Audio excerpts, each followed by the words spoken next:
ওকে, last ক্লাসে আমরা থেমেছিলাম question নং 6 কোয়েশ্চন নং 3 তে। আজকে আমরা 4 নাম্বার কোয়েশ্চেন থেকে শুরু করব। তো এখানে আমরা শুরুতেই কবিতা দেখতে পাচ্ছি, এমিলি ডিকিনসনের কবিতা। তো আমরা এখানে কবিতার টাইটেল পাচ্ছি hope is the thing with feathers. এই কবিতাটা তোমাদের বইয়েই রয়েছে। যেহেতু এমিলি ডিকিনসন একজন বিখ্যাত রাইটার, সুতরাং ওনার কবিতা আমরা পোয়েট্রি ফাউন্ডেশনেও পাবো। Hope is the thing with feathers, এটা আমরা পোয়েট্রি ফাউন্ডেশনেও পাচ্ছি এবং spark.com-এও পাবো। স্পার্ক নোটসেও পাবো।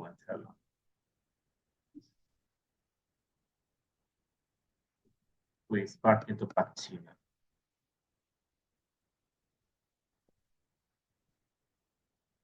স্পার্ক নোটস, হ্যাঁ স্পার্ক নোটেও পাওয়া যাচ্ছে।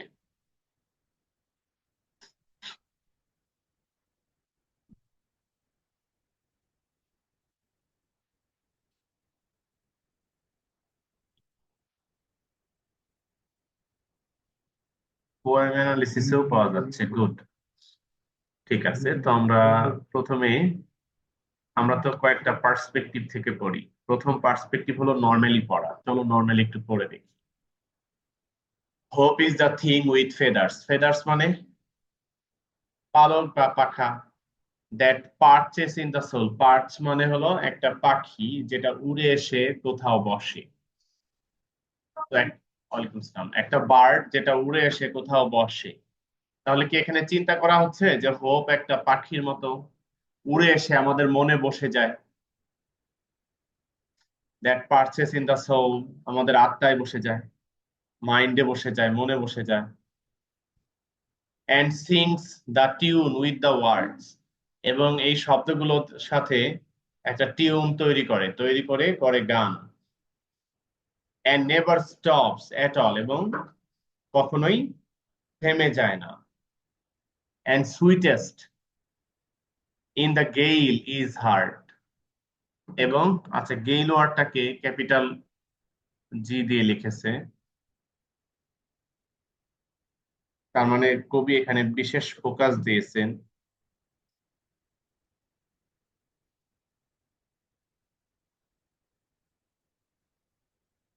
গেইল ওয়ার্ডটা, এটার মিনিং রয়েছে an extremely strong wind, and sweetest in the gale is heard. তার মানে কি স্ট্রং উইন্ডে একটা সুইটেস্ট শব্দ শোনা যায়, একটা সাউন্ড শোনা যায়, একটা মিউজিক শোনা যায়, একটা গান শোনা যায়, একটা সং টাইপের। এটা কিসের গান? এটা আমার মনের গান। ঠিক আছে, হোপ যখন আমার মনে এসে বসে, আমার মনটা তখন উৎফুল্ল হয়। আমার মনটা তখন শুরু করে কোনো একটা কথা। আমার মনটা তখন প্রচন্ড একটা আবেগে ভরে যায়। সে আবেগে কিছু করে ফেলতে চায়। ধরো আমাদের তালহাকে একটা হোপ এসে ধরে বসলো যে বুয়েটে চান্স পেতেই হবে, তাহলে ওর মনটা গান শুরু করে দেয় যে আমাকে ম্যাথ আর ফিজিক্সে স্পেশাল ফোকাস দিতে হবে, তাহলে বুয়েটে চান্স পাবো। শুরু করে দেয় ম্যাথ আর ফিজিক্স পড়া মন থেকে। তো এরকম টাইপের। And sore must be the storm. Sore মানে হলো ক্ষত, ঘা টাইপের, চামড়া, স্কিন ব্রুজ টাইপের, স্কিন ফুলে গিয়েছে এমন। সোর মাস্ট বি দা স্টর্ম মানে এমন বেগে ঝড় চলে আসে, সাম কাইন্ড অফ সোর হয়ে যায়, এরকম টাইপের ব্রুজ হয়ে যায়, স্কিন র্যাশ হয়ে যায় টাইপের। That could abash the little bird that kept so many warm. Abash, হতভম্ব করে দেওয়া, হতভম্ব করে দেওয়া।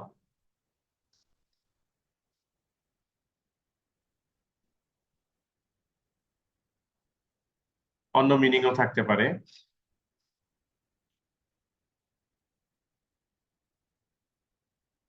আমরা অক্সফোর্ডে পাচ্ছি না। ABASH,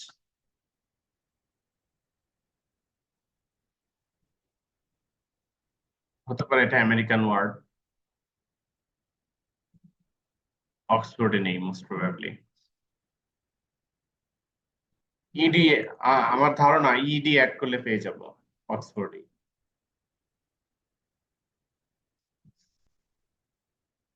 দেখো ইডি অ্যাড করলে অক্সফোর্ডে ওরা বেস ফর্মটা ব্যবহার করে না।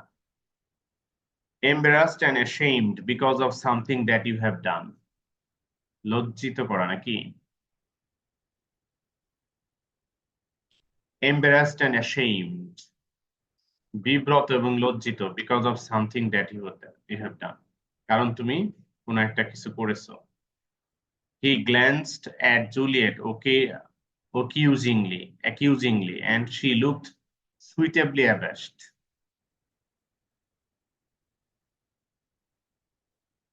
That could abash the little bird that kept so many warm.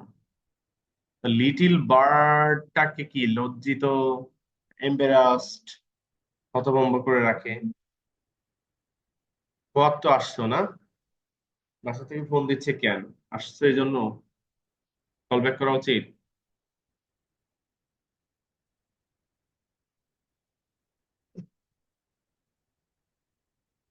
Phone number 726।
That could abash the little bird. Little bird ছোট পাখিকে বিব্রত করে, অ্যাবাশ করে দেয়। That kept so many warm. Warm, warm, warm মানে তো উষ্ণ, রাইট? উষ্ণটাকে so many হিসাব বলার তো কোনো কথা না। তার মানে ওয়ার্ম ওয়ার্ডের অপর মিনিং আছে, আমাদের সেই মিনিংটাকে ধরতে হবে। একটা একটা মিনিং হলো এটা, আমরা ওয়ার্ম ওয়ার্ড কে নাউন হিসেবে নিব, সো মেনি দিয়ে ইউজ করছে যেহেতু।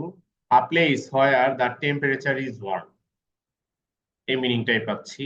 সো টেম্পারেচার ওয়ার্ম প্লেস হিসেবে মিনিং ধরলে that kept so many warm. So little bird যেটা অনেকগুলো উষ্ণ জায়গায় থাকতো, সেই পাখিটাকে হতভম্ব করছে, বিব্রত করছে। কেমন মিনিং হয় এটা? I have heard it in the chilliest land, এটা আমি শুনেছি চিলিয়েস্ট ল্যান্ডে, সবচেয়ে কোল ল্যান্ডে। and on the strangest sea, সবচেয়ে strangest sea তে, yet never in extremity, কিন্তু কখনো এক্সট্রিমিটিতে না। if asked, a crumb of me, a crumb, crumb,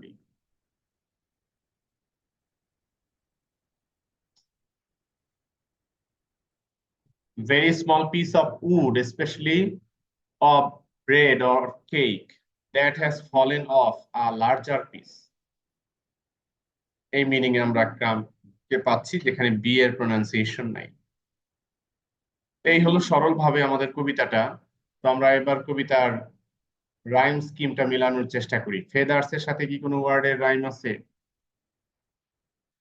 feathers ওয়ার্ডস, না রাইম নাই। সৌলের সাথে অল এর রাইম আছে। ফেদার্স, ফেদার্স আর ওয়ার্ডস, ওয়ার, ফেদা, হ্যাঁ আছে তো, আর্স, ওয়ার্ডস আছে তো। তো এ বি, এ বি, সৌলের সাথে অল এর আছে। তাহলে আমরা প্রথম স্ট্যান্ডায় A B A B rhyme পাচ্ছি, সেকেন্ড স্ট্যান্ডায় হার্ড এর সাথে বার্ড, স্টর্ম এর সাথে ওয়ার্ম, আবারও A B A B. Third স্ট্যান্ডায় land এর সাথে এক্সট্রিমিটি নাই, সি এর সাথে মি আছে, এ বি সি বি। ঠিক আছে, তো প্রথম দুইটা স্ট্যান্জায় এবি এবি আর থার্ড স্ট্যান্জায় এবিসিবি রাইম স্কিম পেয়ে যাচ্ছি আমরা। তো চলো এবার লিটারেরি পার্সপেক্টিভ থেকে দেখার জন্য প্রথমত পোয়েট্রি ফাউন্ডেশনের কবিতাটা পেলাম আমরা, একটু তথ্য কি আছে। The inclusion or omission of the numeral in the title of the poem should not affect the accuracy score. It is optional during recitation. So, originally titled Hope is the Thing with Feathers. এই নামে এই কবিতাটা publish হয়েছে।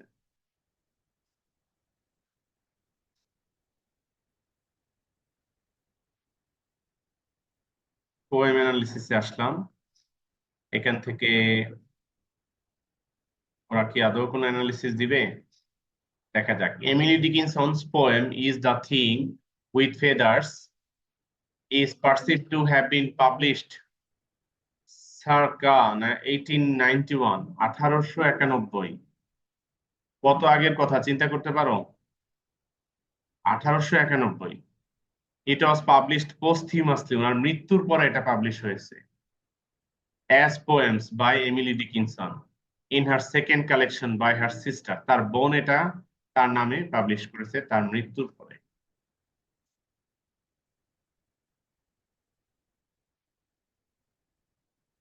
কবিতাটার summary আমরা চেষ্টা করি বোঝার। Through out, কাল্লা এখন ফোকাস করো। Throughout, hope is the thing with feathers. The narrator perceives hope as a bird. পাখিকে একটা বার্ডের সাথে তুলনা করা হচ্ছে, that resides, বসবাস করে, inside humans, যেটা মানুষের ভেতরে বসবাস করে। It persists dutifully without a break. এটা কোনো ব্রেক না নিয়ে ডিউটিফুলি বসবাস করে, সিঙ্গিং কনস্ট্যান্টলি, সবসময় গান গাইতে থাকে। এটা কি আমাদের হার্টের বিটিং? না, হার্টের বিটিং এর সাথে আশাটা, প্রত্যাশাটা, স্বপ্নটা, যেটা নিয়ে মানুষ বেঁচে থাকে। ইউজিং মেটাফোর, তাহলে এখানে বার্ড একটা মেটাফোর না? she emphasizes it sings vigorously during a hurricane, স্টর্মের সময় এটা খুব vigorously সিং করে।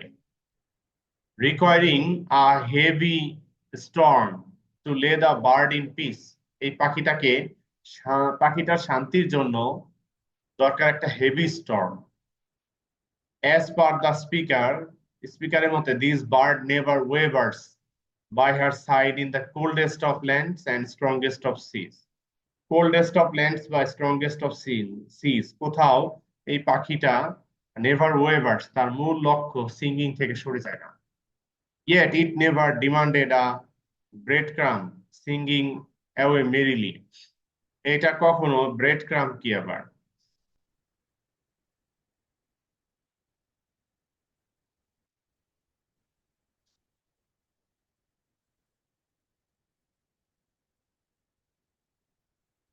Very small pieces of bread that can be used in cooking, fish coated with breadcrumbs, some kind of food বোঝানো হচ্ছে।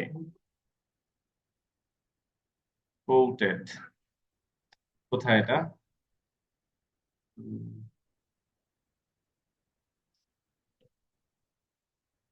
বলো।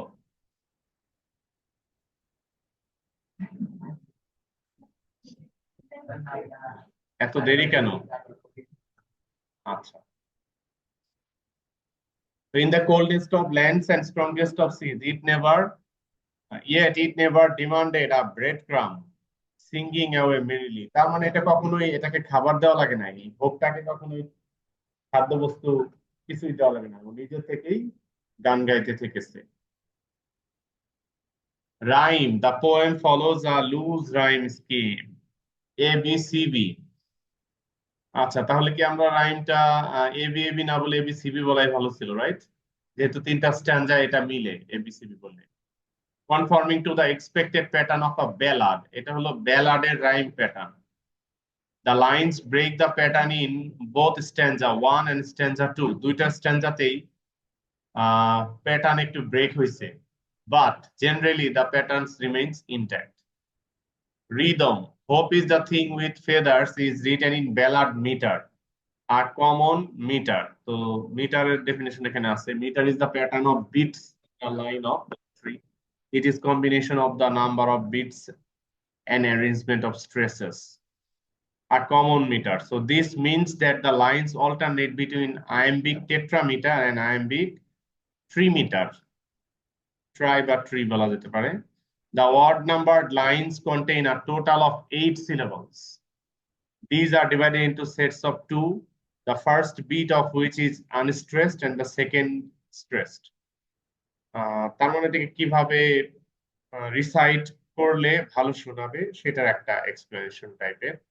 The even numbered lines are written in iambic trimeter or trimeter. This means in regards to the metrical code that they follow the same pattern of stresses but contain only 6 syllables. Literary device গুলো কি পাচ্ছি এখানে আমরা? Throughout this poem, the poet makes use of several literary devices. These include, but are not limited to, repetition. The poet uses that and several times throughout. Hope is the thing with feathers. তাহলে that এবং and এই দুটো word বারবার repeated হয়েছে. Then enjambment, when seen, the poet cuts off a line before its natural stopping point. For example, the transition between lines 3 and 4 of the second stanza. এটা বোঝানো হচ্ছে যে তার কবিতার লেখার একটা স্টাইল বলা যেতে পারে, যেখানে যেখানে লাইনটা শেষ হওয়ার কথা তার আগেই লাইনটা শেষ করে দিয়েছে।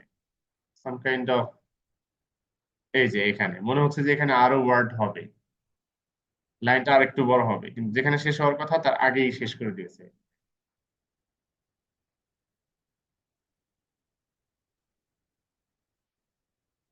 Metaphor, seen through the initial comparison between hope and a bird. Anaphora, the repetition of the same word or phrase at the beginning of multiple lines. For example, and, which starts a total of 5 lines. প্রায় 5 জায়গায় and শব্দটা আমরা খুঁজে পেয়ে থাকি। Analysis, stanza by stanza. Stanza 1 এ আছে hope is দিয়ে উনি ওনার মেইন মেসেজটাকে কনভে করাচ্ছেন আমাদের কাছে, indicating that hope burns in the harshest of storms, coldest of winds, and in the unknown of seas. For that matter, yet it never demands in return. In return, এই পাখিটা, hope নামের পাখিটা আমাদের কাছ থেকে কিছুই চায় না, কিন্তু সবসময় আমাদেরকে সে তার গানটা শুনিয়েই যায়, গানটা গাইতেই থাকে, গানটা থামিয়ে দেয় না। আচ্ছা, আমাদেরকে তার গানটা থামিয়ে দেয় না এর মানেই হলো সে আমাদেরকে আশায় সবসময় রাখে, হতাশায় ফেলে দেয় না। ও আশায় আশায় রাখা মানেই হলো হতাশা থেকে দূরে রাখা, রাইট? হতাশা দূর করা। Emily Dickinson is an expert employer of metaphors as she uses the small bird to convey her message, indicating that hope burns in the harshest of storms. কঠিন পরিস্থিতিতেও হোপটা আমাদের ভিতরে ধরে রাখে। কোল্ডেস্ট অফ উইন্ডস, উইন্ডস এর coldest সিচুয়েশনেও ধরে রাখে। And in the unknown seas, unknown সিতেও তার হোপটা রেখে দেয় আমাদের। For that matter, yet it never demands in return, in return সে আমাদের কাছে কিছুই চায় না। ইট পারসিস্টস, এটা টিকে থাকে কন্টিনিউয়াসলি উইদিন আস, আমাদের ভেতরে, কিপিং আস অ্যালাইভ, আমাদেরকে অ্যালাইভ রাখে এটাই। In the case of the first quatrain, the narrator feels that 4 line সম্বলিত 3 স্ট্যান্জার প্রথম স্ট্যান্জা হলো quatrain. A quatrain is a verse form that is made up of 4 lines with 15 different possible rhyme schemes. The narrator feels that hope can be deemed as a bird with feathers, singing in its own tune merrily. It may not speak any specific language, yet it's certainly present within human souls. Just as importantly, Emily Dickinson voices that hope is an eternal spring, as it's a vital constituent of human being, enabling us to conquer uncharted territories. মানে আশা নিয়েই আমরা Uncharted territories, মানে হলো অদেখা অজানা টেরিটরিটাকে আমাদেরকে জয় করার সাহস যোগায়, মোটিভেশন যোগায় hope. Stanza 2. And sweetest in the gale is heart, and soul must be the storm. that could avenge the little bird that kept so many warm. In the case of the second stanza, the poetess, যেহেতু মহিলা কবিতায় poetess লিখেছে, elucidates মানে ব্যাখ্যা দেয়, the expansive power hope wells over us. It gets merrier and sweeter as the worm gets mightier and relentless. এখানে storm বলতে বাস্তব জীবনের মানুষের যে কঠিন পরিস্থিতি। তোমার কি গলা ব্যথা আছে? এদিকে চেপে বসতে পারো যেন এসির বাতাসটা না লাগে। এসিকে একটু টেম্পারেচার বাড়িয়ে দিব।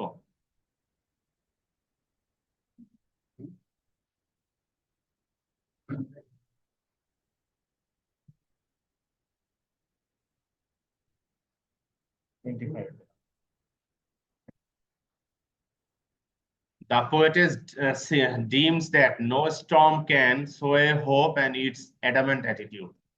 হোপ আমাদের ভেতরে যেমনি দৃঢ়ভাবে লেগে থাকে, আর কোন ঝড় ঝঞ্ঝা এসে এটাকে উড়িয়ে নিয়ে যেতে পারে।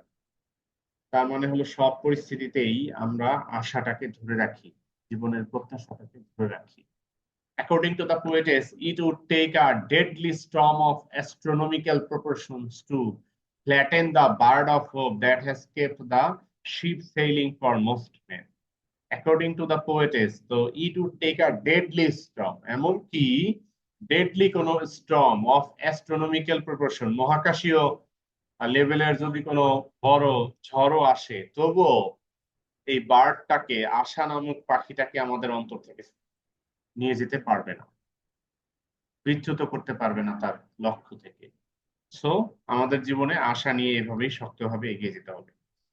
I have heard it in the chilliest land and on the strangest sea, yet never in extremity, if asked a crumb of me. In the last stanza or quatrain, Emily Dickinson concludes her poem by stressing that hope retains its clarity and tensile strength in the harshest of conditions, yet it never demands in return for its valiant services. আমাদের ভেতরে যে আশা সবসময় থাকে, এই আশা যে আমাদের ছেড়ে যায় না যে কোনো পরিস্থিতিতেই, এর বিনিময়ে আশাটাকে আমাদের কিছু দিতে হয় না, সে নিজে থেকেই থাকে। হোপ ইজ ইনহারেন্টলি পাওয়ারফুল, জন্মগতভাবেই সে powerful and certainly needs no polishing, এবং এটার কোনো পলিশিং দরকার নেই, আরো বেশি পাওয়ারফুল করার আমাদের বাইরে থেকে কিছু দেওয়ার দরকার নেই। As it steers the ship from one storm to another with efficacy, এই হোপটাই আমাদেরকে একটা স্ট্রম থেকে আরেকটা জায়গায় আমাদের শিপটাকে নিয়ে যেতে চায়, নিয়ে যেতে উৎসাহ যোগায়, শক্তি যোগায়। তাহলে আশাই আমাদেরকে জীবনে ব্যর্থতার পথ মারিয়ে সামনে সফলতার দিকে এগিয়ে যেতে হেল্প করে। A metaphorical aspect of hope is the well-known poet's the small birds represents hope in this poem. When abstract concepts are under study, such as death, love, and hope, they are often represented by an object from nature, in this case, the bird. Dickinson was born in the same house that she eventually died in. যে বাসায় জন্ম সেই বাসাতেই মৃত্যু। The popular myth is that Dickinson was a literary hermit genius. ঠিক আছে, hermit, religious connection রয়েছে হারমিটের সাথে। আমরা হারমিটের Bangla some kind of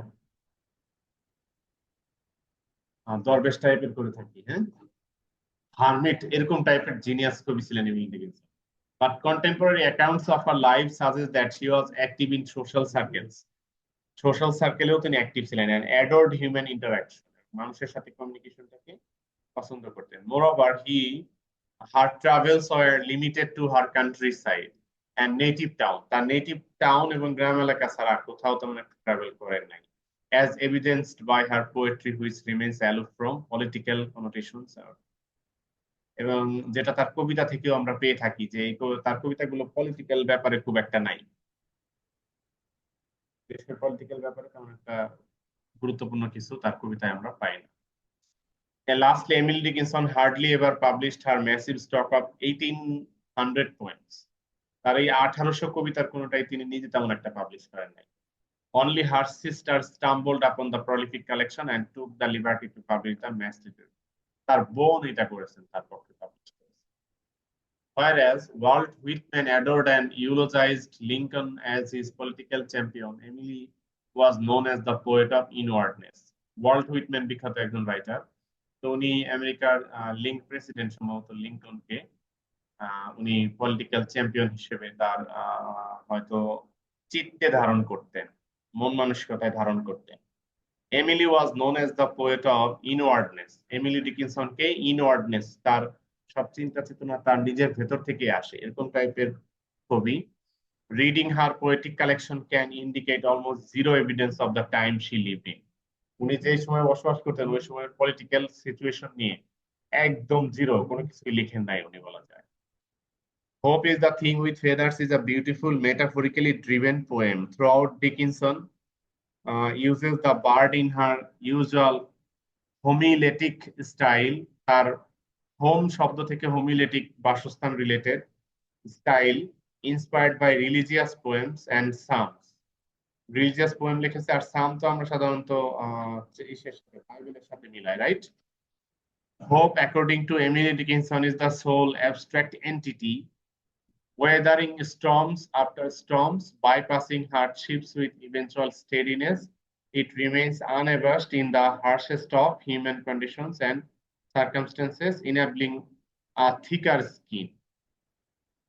Hope is the Thing with Feathers was one of the simplistic poems with a typified metaphorical, typified মানে common, general, metaphorical connotation, device upon which rests the entire poem. এটার উপরেই পুরো কবিতার মিনিংটা রয়েছে হয়তো। Dickinson's work, themes and artistic flights of fancy, a wild turn during the 1860s. However, unlike her normative style, she uses the term abashed to bring the casual reader into grounded reality.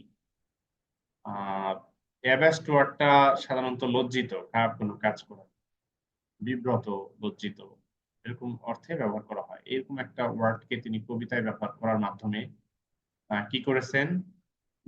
she uses the term abashed to bring the casual reader. তো casualty, normal সাধারণ জীবনের idea, রিয়েলিটিকে তিনি নিয়ে আসতে পেরেছেন।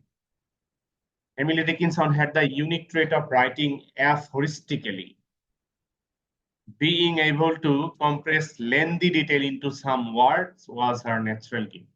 অনেক বড় বিষয়কে অল্প কয়েকটা ওয়ার্ড, অ্যাফোরিজম মানে হলো প্রিসাইজনেস, ব্রিফনেস, ছোট কোনো কিছু প্রবাদ টাইপের কিন্তু অনেক বড় মিনিং দিয়ে থাকে, এরকম লেখা হলো এমিলি ডিকিনসনের বৈশিষ্ট্য। As a result, at times, some of the poems can be taken at face value, yet layers upon layers are peeled off on later reading. প্রথমে কবিতাটা গুলোকে একদম নর্মাল লেভেলের মনে হয়, কিন্তু পরে আরো ডিটেলসে গেলে হয়তো আমরা ভেতরের ডিপার মিনিং পেয়ে থাকি। Certain verses can have dual meanings, কিছু লাইনের ডাবল মিনিংও থাকে, but their underlying message is irrevocably clear. কিন্তু এই লাইনগুলো ডুয়াল মিনিং দেওয়া সত্ত্বেও তার ডিপ লেভেলের যে মিনিংটা সেটা কিন্তু পরিষ্কার থাকে। Why is hope called the thing with feathers? Dickinson crafts this metaphor in order to describe the fleeting and beautiful nature of hope. Hope হলো ফ্লিটিং এবং beautiful. It is at once beautiful and fragile. এটা মাঝে মধ্যে beautiful আবার fragile মানে ভঙ্গুরও। As a bird is, it perches in the soul as if tentative. Tentative মানে স্থায়ী না। What did Dickinson say about hope? She said that hope is beautiful, perches in the heart like a bird, and can outlast the most difficult conditions. সবচেয়ে difficult condition পর্যন্ত এটা আমাদের হার্টে থেকে যায়। ইট ইজ অলসো সেলফলেস, এর নিজের কোনো উদ্দেশ্য নেই। It has never asked her for anything, এই হোপ তার নিজের জন্য আমাদেরকে কিছু করতে বলে নাই। ডেসপাইট ইটস কনস্ট্যান্ট প্রেজেন্ট, কিন্তু সে সবসময় আমাদের জন্যই উপস্থিত থেকে কিছু না কিছু করেছে। Where is the metaphor in hopes is the thing with feathers? The metaphor is in the first lines and throughout the rest of the poem. The poet makes use of what is known as an extended mode metaphor, যেটাকে অনেক বড় metaphor বলা যায়। This means that it is used in more than one line. একাধিক লাইনে এই hope শব্দটাকেই metaphor হিসেবে ব্যবহার করা হয়েছে বার্ডের সাথে তুলনা করিয়া। When was Hope is the Thing with Feathers written? It is believed to have been written in 1861, and but it wasn't published until 1891. 30 বছর কবিতাটা পড়েই ছিল। 30 বছর পরে পাবলিশ হয়েছে। Publication 1891 R written in 1861. What does the last stanza of Hope is the Thing with Feathers mean? In the last stanza, Dickinson is emphasizing how hope maintains its strength no matter the adversity it's met. She said that she has heard it in the chilliest land. সবচেয়ে ঠান্ডা জায়গায় hope থাকে and on the strangest sea, সবচেয়ে অদ্ভুত জায়গায়ও থাকে, strangest sea তে। তার মানে সব পরিস্থিতিতেই আমাদের ভিতরে একটা আশা থাকে। And that no matter where she has met it, it hasn't asked anything of hope উল্টা কিছু চায় না। একদম লাস্টে কমেন্ট্রি, যেটার পরে আমরা হয়তো স্পার্ক নোটে যাব। This is perhaps Emily Dickinson's best known most loved poem. আমাদের তো ভালোই লাগে না, কিন্তু তার বেস্ট নোন মোস্ট লাভ কেন? It is much lighter than the majority of her works. অন্যান্য তার যে কাজ আছে তার চেয়ে এটা lighter, easier. It is much lighter than the majority of our works and focuses on the personification of hope. Hope কে একটা পাখির সাথে তুলনা করেছে। হোপ এমন একটা জিনিস যেটার জীবন নেই, রাইট? পাখি এমন একটা জিনিস যেটার জীবন আছে। তাহলে জীবনহীন কোনো বস্তুতে জীবনের কল্পনা হলো personification. It is a bird that perches inside her soul and sings. হার লিখছে হলো যেহেতু মহিলা কবি। The bird asks for nothing. It is at peace and is therefore able to impart the same hope and peace to the speaker. She can depend on it and take pleasure from it. The text is also prime example of the way that Dickinson used nature as a metaphor of the most complicated of human emotions. তো আমরা দেখে নিলাম, এরপরে আর এখানে তেমন কিছু নেই। স্পার্কে যাব। স্পার্ক মনে হয় কঠিন করে ব্যাখ্যাটা দিবে। The speaker describes hope as a bird, the thing with feathers that perches in the soul. There it sings wordlessly and without pause. The song of hope sounds sweetest in the gale, and it would require a terrifying storm to ever abash the little bird that kept so many warm. The speaker says that she has heard the bird of hope in the chilliest land and on the strangest sea, but never, no matter how extreme the conditions, did it ever ask for a single crumb from her. Like almost all of Dickinson's poem, Hope is the Thing with Feathers takes the form of an iambic trimeter that often expands to conclude a fourth stress at the end of the line, as in and signs the tune without the words. Like almost all of her poems, it modifies and breaks up the rhythmic flow with long dashes indicating breaks and pauses. The stanza, as in most of Dickinson's lyric, rhyme loosely in an ABCB scheme.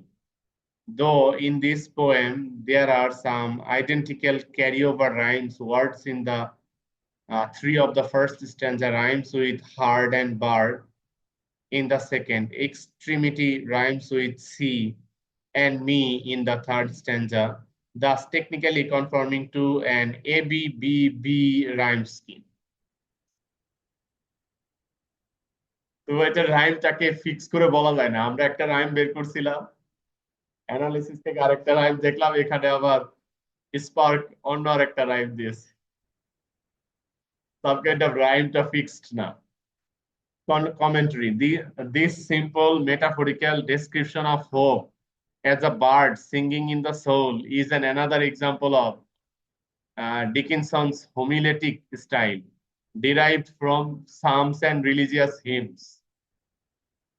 Dickinson introduces her metaphor in the first two lines. প্রথম দুই লাইনেই মেটাফোরের introduction রয়েছে, যেখানে হোপকে ফেদারের সাথে তুলনা করা হয়েছে, আবার হোপকে সাউলের সাথে, পার্চিং এর সাথে, বার্ডের সাথে তুলনা করা হয়েছে। then develops it throughout the poem by telling what the bird does. অন্যান্য জায়গাতে এই বার্ডটা কি করে, মানে বার্ডের যা কিছু করা সেগুলো সবই তো মেটাফোরের কাজ। How it reacts to hardship, it is unabashed in the storm, where it can be found everywhere. So from chilliest land to strangest sea. And what it asked for itself, nothing, not even a single crumb. Though written after success is counted sweetest. এটা আরেকটা কবিতার নাম। এই কবিতার পরে তিনি এই hope is the thing with feather এই কবিতাটা লিখেছেন। This is still an early poem for Dickinson. ওদের ঘুম চলে আসছে already. And neither her language nor her themes here are as complicated and explosive as they would become in her more mature work from the mid 1860s. Still, we find a few of the verbal shocks that so characterize Dickinson's mature style. কি spark.com একটু কঠিন করে লেখে না? The use of abash, for instance, to describe the storm's potential effect on the bird ranges the reader back to the reality behind the pretty metaphor, while a singing bird cannot exactly be abashed. The word describes the effect of the storm or a more general hardship upon the speaker's hopes. এটাই দিল আমাদেরকে sparknote.com। একটু কঠিন করে why বলো কবিতাটা class 9 এ দিয়ে দিবে কিনা এটা বলা যাচ্ছে না। Why is hope described as the thing with feathers? Hope is described as the thing with feathers as the writer is personifying the hope and metaphorically comparing it to a bird. How does the poet describe hope's voice? The poet describes hope's voice as sweetest. How does hope behave during times of hardship? During times of hardship, hope never leaves us, but is always heard. Its song is always heard.